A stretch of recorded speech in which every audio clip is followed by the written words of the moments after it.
Hi, it's me again with Corel Tips and Tricks, and I was just playing around tonight and kind of came up with a text that kind of looks like plastic. And it's pretty easy to do. There's just a few simple steps.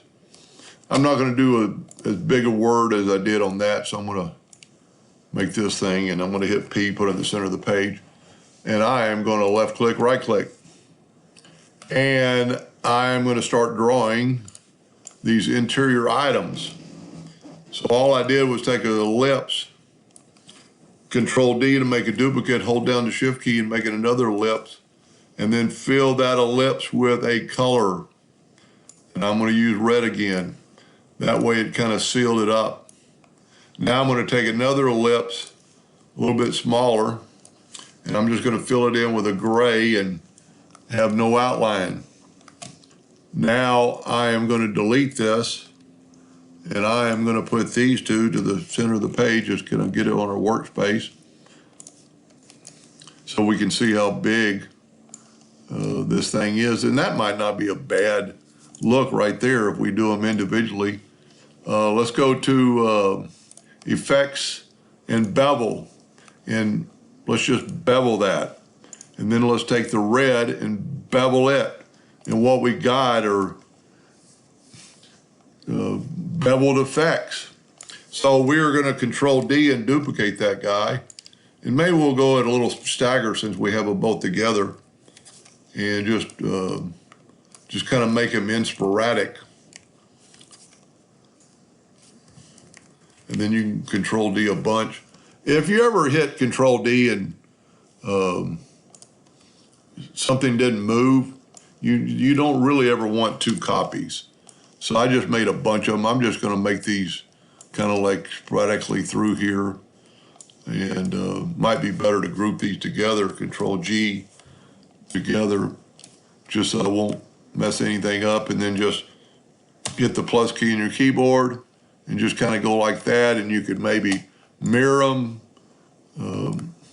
I've got it from my video early today. I was using that object origin, so it mirrored it that way.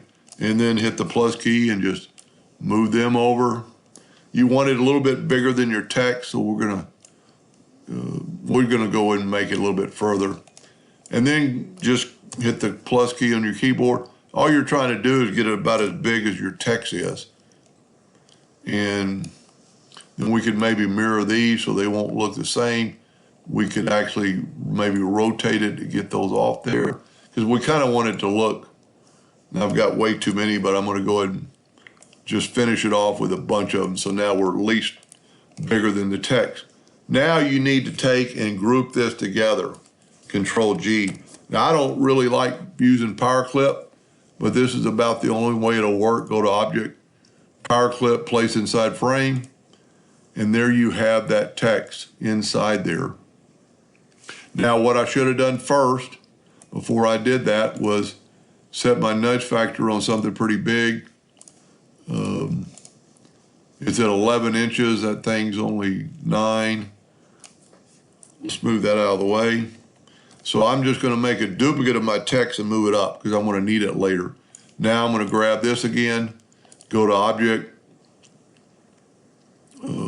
Power Clip, Place Inside Frame, and place it inside that frame.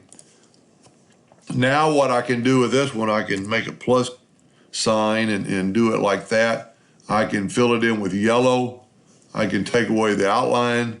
I can go ahead and go to Object and Order and put it to the back of the page. And then when I put it up there, it looks like that. Looks pretty cool. Then if you want an outline around it, we can take this outline, and basically you have to go to Object and break the outline to an object, and then we can make it a little bit thicker by holding down the F key and make it the width about 12. Say OK. We're going to make it a gray, so I right-click gray, and now I'm going to apply a little bit of bevel to it. See if it worked. Nope, it didn't work. Maybe I have to convert it to a curve. So let's take that object and convert it to an outline, which I'd already done. There we go. Now it worked. And because I didn't move it, I can just move it down. And now it's on the outside, and this is garbage up here, just get rid of it. And now you look like you've got a beveled corner on bevel items. And then to make it kind of stand off, if you're gonna, I don't know how this would print. I'm not a printer. I would think it would. Put that to the back of the page, and that's what it would look like on a t-shirt. And I just made a design. You could use anything. I'd be really curious if a printer would let me know if that truly would work. But anyway, just playing with text. Hope that helped. Thank you for watching.